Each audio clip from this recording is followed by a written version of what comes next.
Survei statistik pasar menunjukkan bahwa kebutuhan konsumsi daging masyarakat Indonesia 79% berasal dari ayam broiler.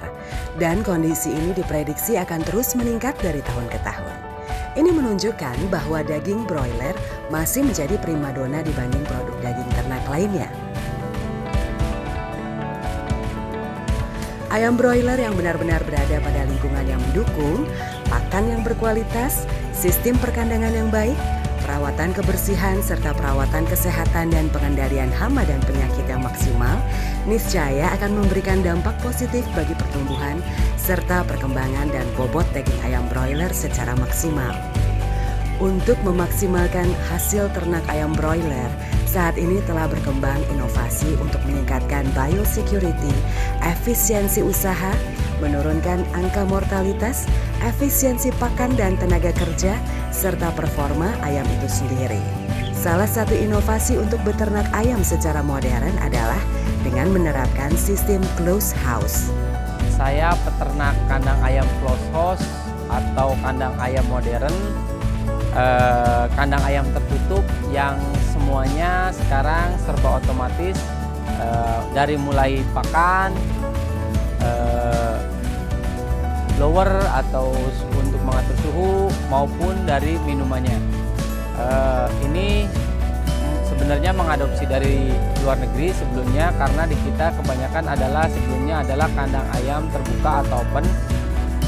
Karena banyak kendala di kandang open, makanya dibuatlah kandang closed house atau kandang tertutup.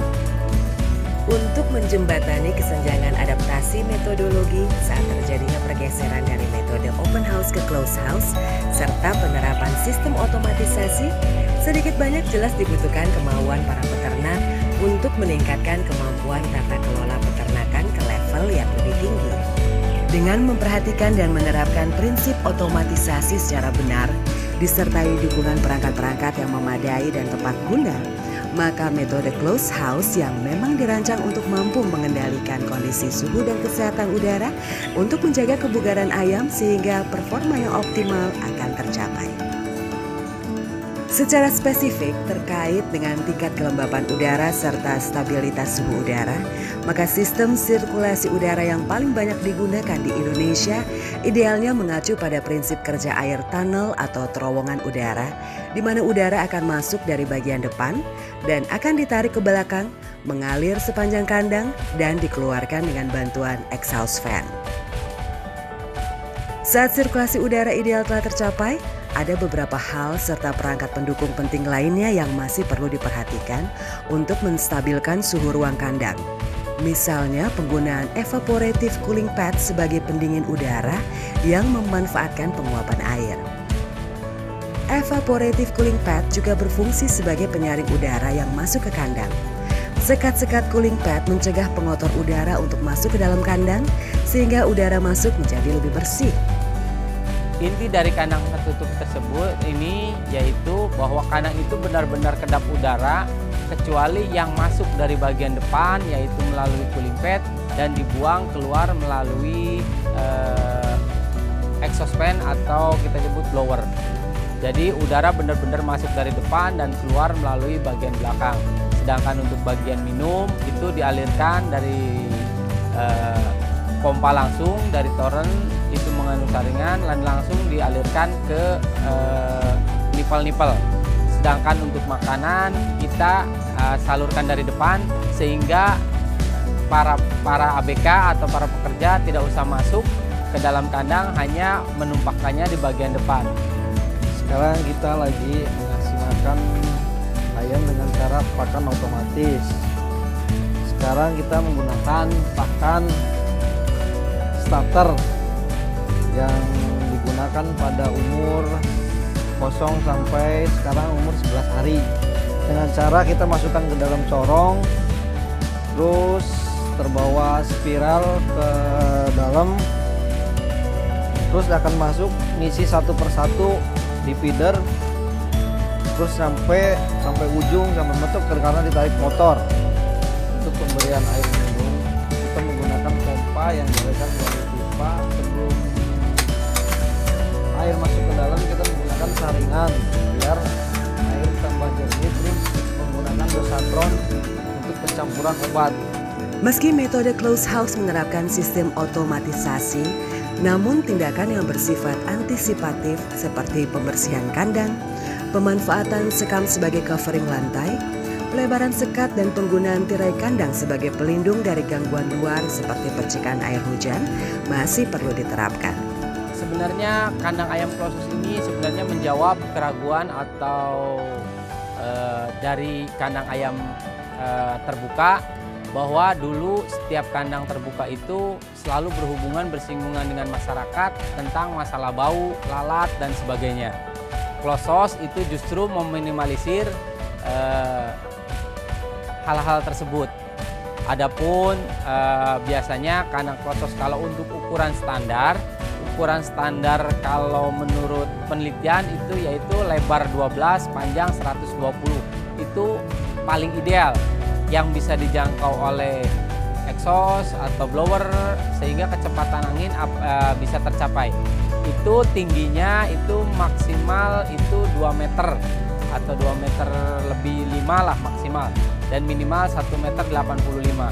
Itu untuk supaya kecepatan angin di dalam kandang bisa terpenuhi sehingga suhu yang dibutuhkan bisa tercapai dengan maksimal. Peningkatan teknologi secara menyeluruh berdampak besar bagi peningkatan produksi secara signifikan. Dalam metode close house, seluruh kegiatan peternakan dari hulu hingga hilir, dari mulai sistem kendali sirkulasi udara hingga suplai makanan minuman, dapat terintegrasi secara lengkap dan komprehensif. Di samping keharusan menjalankan manajemen atau tata laksana pemeliharaan peternakan yang baik sebagai upaya untuk meningkatkan hasil yang maksimal, tentunya peternak perlu menghitung faktor resiko dan kendala yang sedikit banyak bisa berpotensi menjadi batu sandungan dalam menjalankan pengelolaan peternakan. Close house merupakan tadi, walaupun itu sebenarnya hanya sebagai alat untuk menambah kita lebih maksimal dalam memelihara ayam. Tapi dalam pelaksanaannya kendala-kendala dalam pemeliharaan ayam itu masih banyak. Karena sekali lagi ini hanya untuk meminimalisir terjadinya penyakit dan lain-lain. Tapi kalau misalnya kelemahannya close house itu dalam satu komplek, misalnya kita 3 kandang dalam satu komplek, itu kalau misalnya satu kandang kena, kandang yang lain biasanya tertular. Karena dengan mudahnya, karena di dalam tertutup, karena ada sebagian udara yang masuk dari depan ke belakang, itu kalau mulai depan ayam sakit, ke belakang pun ikut sakit. Itu kelemahan close house. Jadi cara penanganannya kalau misalnya belum terinfeksi dengan itu, misalnya kita keluarkan satu-satu ayamnya yang udah kena penyakit. Tapi kalaupun misalnya udah besar dan siap panen atau bisa konsumsi, kalau pas lagi kena penyakit, ya alangkah lebih baiknya kita keluarkan semua.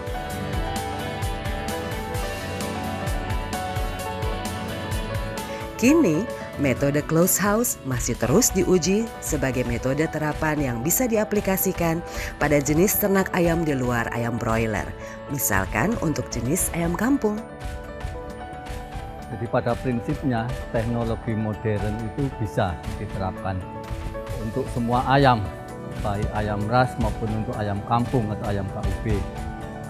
Namun juga perlu dipertimbangkan banyak pertimbangan. Satu, bahwa keuntungannya dengan teknologi modern seperti contohnya adalah close house. Di sini kan lingkungan di dalam kandang semua sudah teratur, dalam arti sudah diatur baik temperatur, kelembapan, sehingga ayam akan lebih nyaman. Jadi kita sudah terbebas dari pengaruh lingkungan di luar. Namun demikian, untuk kita mengaplikasikan teknologi modern itu ada banyak pertimbangan, terutama adalah masalah dari segi ekonomis. Itu kan butuh investasi yang tidak sedikit. Jadi itu dari mulai investasi kandang, kedua juga untuk operasionalnya, terutama untuk suplai listrik. Meski secara teknis teknologi close house berhasil diterapkan pada peternakan ayam broiler, namun teknologi close house untuk saat ini masih belum layak diterapkan pada peternakan ayam kampung. Karena ada beberapa hal di luar teknis seperti ketersediaan bibit ayam kampung yang masih terbatas, masa panen ayam kampung yang lebih lama, sehingga biaya operasional peternakan ayam kampung menjadi lebih besar dibanding ayam broiler.